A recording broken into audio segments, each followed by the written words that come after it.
Olá! Quem vai apresentar aqui agora é o Antônio Marques e ele vai falar por que sou usuário do Debian, GNU e Linux. Bem-vindo, Antônio.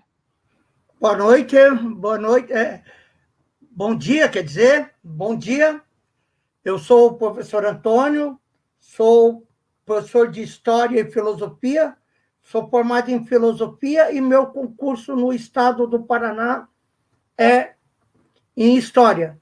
Sou uma pessoa conhecida no mundo do software livre, a maioria das pessoas que estão vendo essa fala já me conhece, já participei de diversas Latinoera, é um orgulho saber que eu vou estar trabalhando, participando mais uma vez, ainda de forma online. Quiçá o ano que vem nós possamos estar todos novamente juntos, nos confraternizando sobre a égide do GNU Linux, a égide do software livre. A minha fala hoje é um pouco de cunho pessoal. Eu peço desculpa à maioria, porque, infelizmente, devido ao tempo, eu vou reduzir a minha fala ao máximo. Quem já viu essa palestra lembra que no ano passado, no evento Fica em Casa, Use Debian, eu levei quase 2 horas e meia para explicar toda a minha história, a minha relação com o Debian. Eu sou usuário do GNU Linux desde o ano de 2001, 2003, 2002, quando eu tive a grata surpresa de terem de ter o conhecimento a respeito desse sistema operacional. E dentro desse sistema operacional me chamou a atenção uma distro que naquele momento começava a caminhar, começava a crescer e se tornar o que ela é hoje, que é o Debian. O Debian me chamou a atenção por várias questões mesmo. Um pouquinho de história do Debian. O Debian surgiu a partir dos estudos de um cara fantástico, mas infelizmente que já foi embora, não está mais entre nós, que é o Aya Marduk. O Debian, desde o seu início, se colocou como uma distro livre, uma distro que pesa pelo software livre, que pesa pelos usuários. Aí alguns aí, alguém já deve estar falando, mas Antônio, a Free Software Foundation já disse que o Debian não é livre. Sim, a Free Software Foundation coloca na sua página que o Debian não faz parte das distro livres. Só que tem um porém. O Debian entrega para você o kernel livre. O Debian, então, é sim uma distro livre. Que meu amigo Curtil ouça bem isso. Você que usa o Debian, que é responsável para colocar ou não o software proprietário. O Debian respeita a tua liberdade e diz no seu contrato social que algumas pessoas podem precisar de algum software proprietário. Por isso, o non-free. Nessa minha máquina tem um repositório non-free. Mas fui eu que coloquei. Não foi nenhum. O Debian não colocou, não deu a mim o software não free. Foi eu que coloquei. Que meu amigo Curtil e meu irmão Alexandre Oliva não ouçam o que eu estou falando agora. Mas, então, me chamou muita atenção a maneira como o Debian se organizava, a maneira como o Debian era estruturado. E aí me chamou a atenção que eu tinha um grande desejo de usar o Debian. Só que todo mundo dizia, o Debian não é para qualquer um. O Debian você tem que ter muito conhecimento. O Debian exige muito de você. E, de fato, as primeiras experiências que eu tive com o Debian foram pesadas. 5 horas, 6 horas tentando instalar um Debian para chegar no final da tela preta e dar o prompt do céu piscando e você não consegue nada porque deu pau na placa de vídeo. porque deu pau na placa de rede.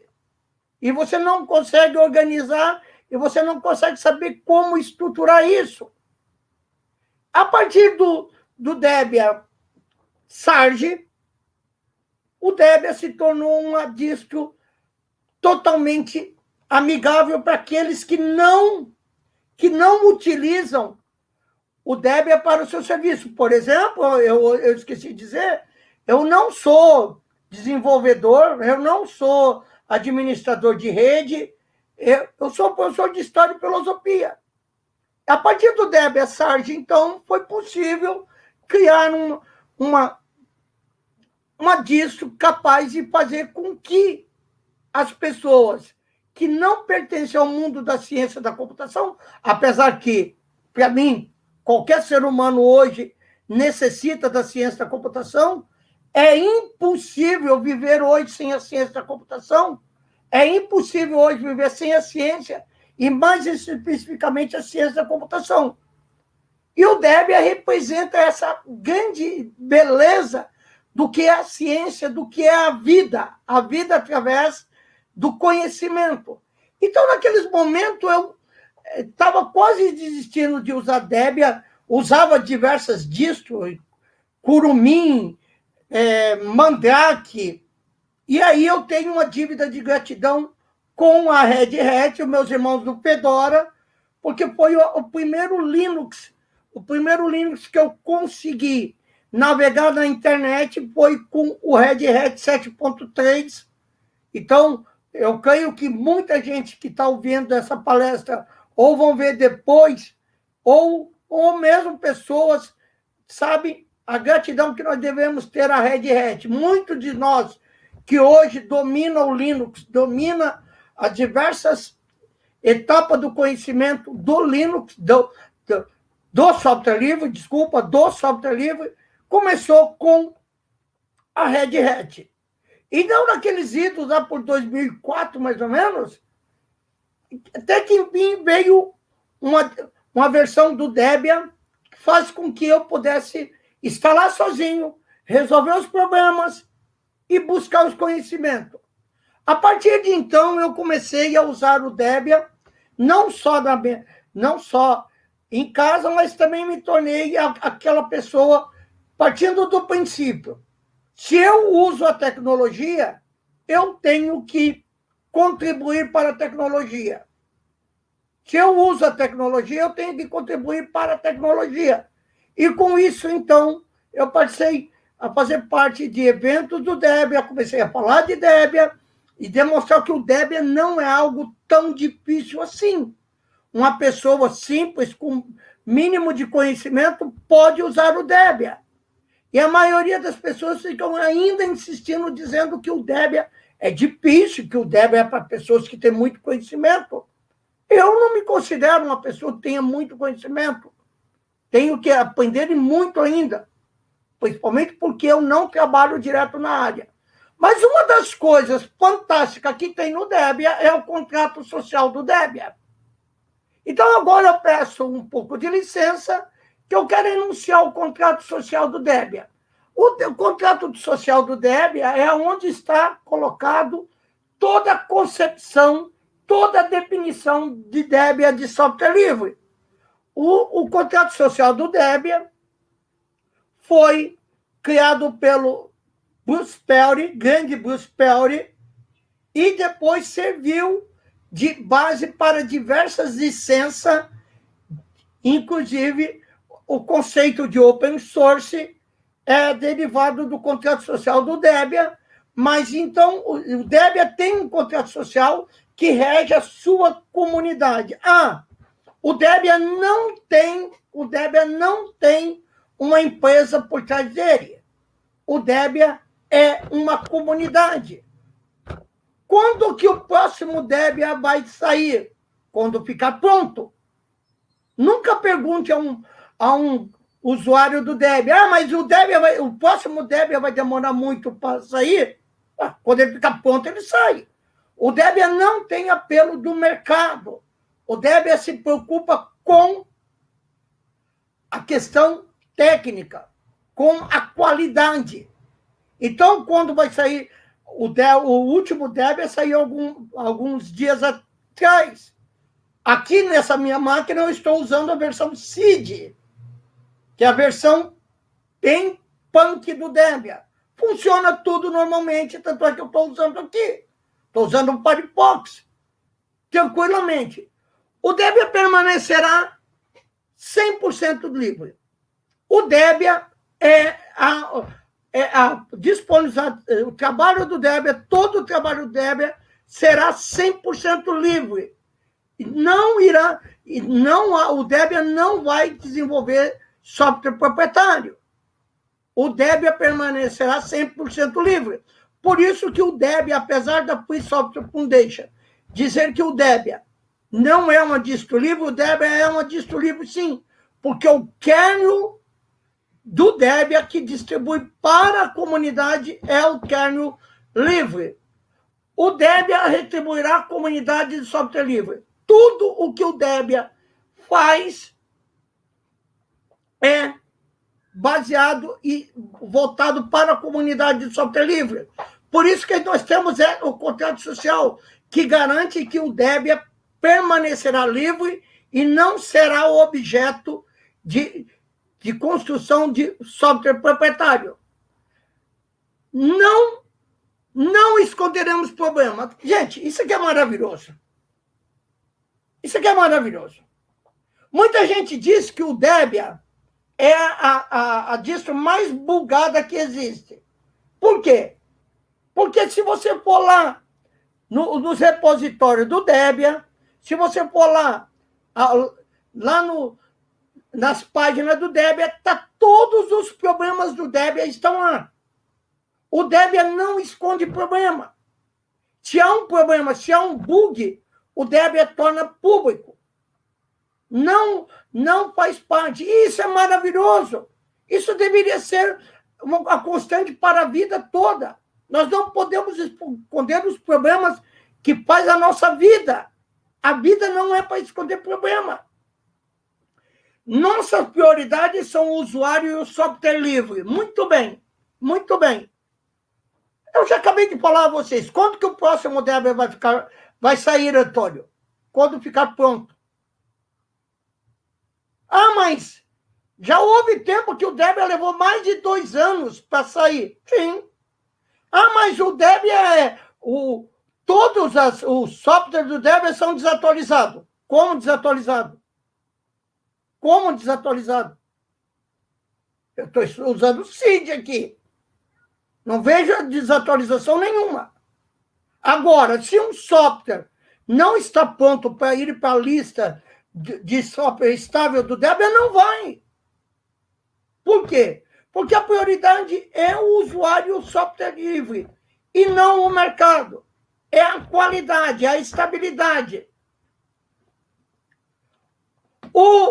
Programas que não atendam nossos padrões de software livre. Eu acabei de enunciar isso também. O Debian sabe que algumas pessoas precisam de software proprietário, infelizmente. Eu sonho um dia que a internet e a ciência da computação esteja livre dessa desgraça chamada software privativo, onde que nós possamos nos ver realmente livres enquanto ser humano, enquanto usuário. Mas, infelizmente, algumas pessoas precisam. Por isso que o Debian coloca em seus repositórios o repositório não free. Mas, repito e insisto, o kernel do livre, o kernel que o Debian passa para a comunidade é o kernel livre. Né, meu irmão Creteu? O meu irmão Alessandro Oliva provavelmente não vai concordar com o que eu estou falando. Mas a responsabilidade é do usuário. Então, é necessário que a prioridade seja do usuário e do software livre. O Debian sempre permanecerá livre, ok? A redistribuição do Debian sempre vai ser livre. O código-fonte deve permitir distribuição em formato código-fonte, também compilado trabalhos derivados. O Debian pode ser trabalhos derivados, aí há muitas distros derivados, inúmeras distros que estão aí, Ubuntu, Mint, Kali, Linux e outras distros que são derivados do Debian. O Debian mantém um princípio muito interessante. Você pode fazer um customizado, que está de acordo com o princípio de uma das licenças do software livre. Usar o software de acordo com a sua necessidade. Se você necessita de uma distro, pega o Debian e customiza, de acordo com as suas necessidades. Por isso que a Debian há várias distros e derivados. Eu, particularmente, não gosto de derivado, não sou muito fã dos derivados, mas respeito todos os derivados. Todos os derivados. Por quê? Porque está partindo de um princípio que é do contrato social do Debian. Não a discriminação contra grupos ou pessoas. Isso aqui é importantíssimo. Um pastor evangélico, aí, pastor, sei que está precisando construir na sua igreja um sistema de rede para poder usar melhor as questões da tua igreja, colocar telões, fazer tudo, fazer um programa para melhorar a qualidade da tua igreja, por exemplo, do controle fiscal. Você pode usar o Debian. Aí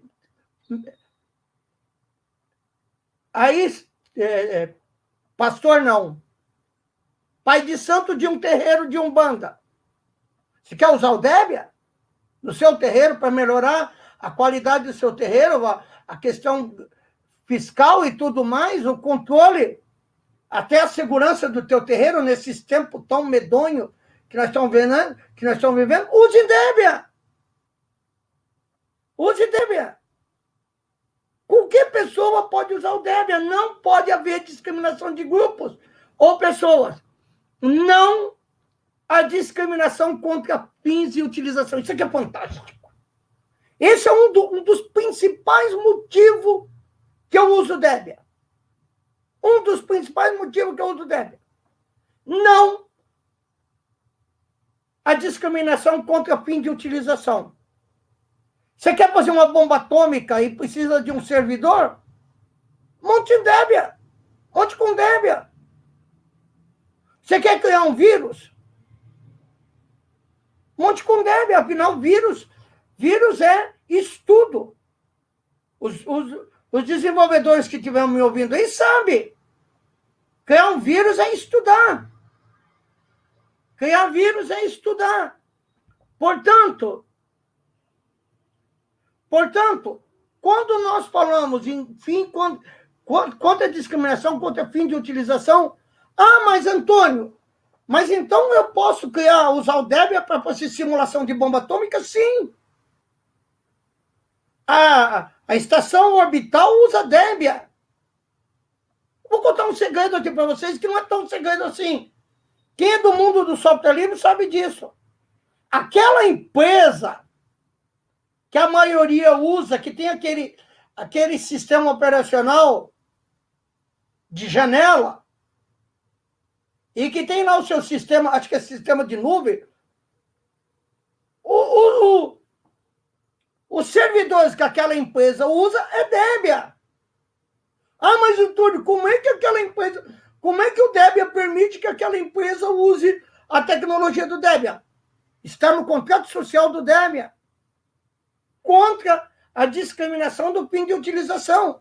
E se aquela empresa usa Debian, significa que o Debian é um sistema, é uma distro robusta, estável, segura. Então, por que nós continuamos usando aquela distro, aquela coisa lá de janela? Distribuição de licença. O direito atribuído ao programa deve aplicar a todos aqueles para quem o programa é redistribuído.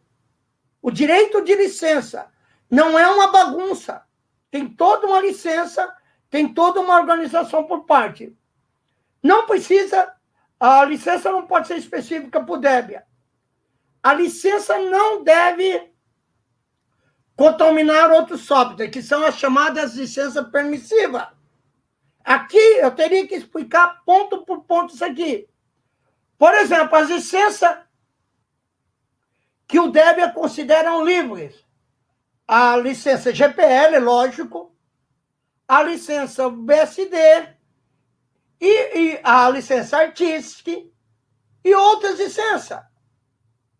Então, só o fato de nós termos esse contrato social que garante a realidade, que garante que as pessoas possam usar o Debian de maneira livre, já é mais do que o importantíssimo, é mais do que importante para que nós possamos utilizar o Debian. Foi os motivos que me levaram a usar Debian. Eu tenho outros motivos que quando em outro tempo, quiçá o ano que vem, quando nós já estivermos todos nós presencialmente de novo, eu possa refazer essa palestra e começar ela desde o início, todo o histórico que me levou a usar Debian. Mas o que eu quero incentivar as pessoas, usem Debian.